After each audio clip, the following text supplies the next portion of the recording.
आसंता 17 तारिख में पुरी श्रीमंदिर परिक्रमा प्रकल्प लोकार्पित हेब।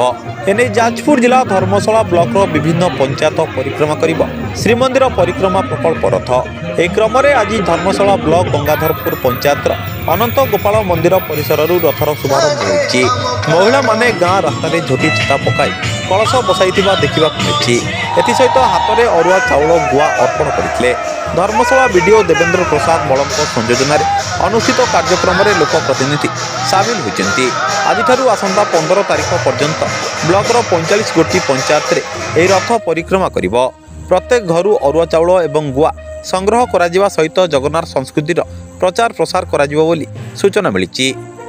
ब्यूरो रिपोर्ट सूर्यास्त न्यूज। आज माननीय मुख्यमंत्री का निर्देश क्रमे ये जो श्रीमंदिर परिक्रमा रथ आज गंगाधरपुर ग्राम पंचायत प्रथम आरंभ होउची।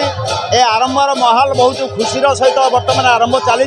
बहुत लोक समागम होइछि एवं जो ग्राम को जीवु रथ परिक्रमा करने ताकू उत्साह सहित स्वागत सहित समस्ते संबर्धित करेंगे। एवं आगामी दिन में ए रथ सबु जगार पहुँची मुठे चाउल एवं गुआटे एवं दुब वृक्ष पत्र की स्वागत करेंगे। जय जगन्नाथ। 4.5 कोटी ओडिशावासी जी आवेग आमर मुरबी आम परिवार मुरबी प्रभु श्री जगन्नाथ पुरी जगन्नाथ आमर परिक्रमा प्रकल्प लोकार्पण हम आसंता जनवरी 17 तारिख। किंतु यह संभव नुहे ना कि 4.5 कोटी ओडिया जगन्नाथ पाखे पहुँची पारे। से प्रभु लीलामय ठाकुर लीला अपार लीला आपण मैंने देखिपे से केवल लीला रचना करखक आम न जापारे भी प्रभु आज आम पाखक आसुँच आम गंगाधरपुर पंचायत को आसी।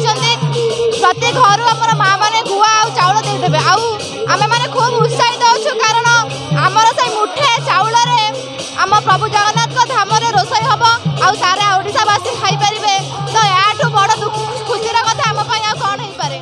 श्रीमंदिर परिक्रमा प्रकल्प आनुकूल्य आम ओडिशा नवीन ओडिशा आनुकूल्य आम प्रत्येक गाँव में प्रत्येक घरे घरे पाखे आम रथ पहुँचाऊँ। जगन्नाथ प्रेमी बहुत खुशी अच्छा से अरुआ चाउल एवं गुआ दे आम रथ को स्वागत करुँच। प्रत्येक घर पाखे से मुरुज पकाउं पणा फणा दबार व्यवस्था कर देखिए बहुत खुशी लगे। आम समस्त बहुत खुशी अच्छा। प्रथम थर पर आम ब्लॉक रे गंगाधरपुर पंचायत रे आरंभ होची एवं ये प्रक्रिया 7, 8, 9, 10, 11, 12 पर्यटन चलो।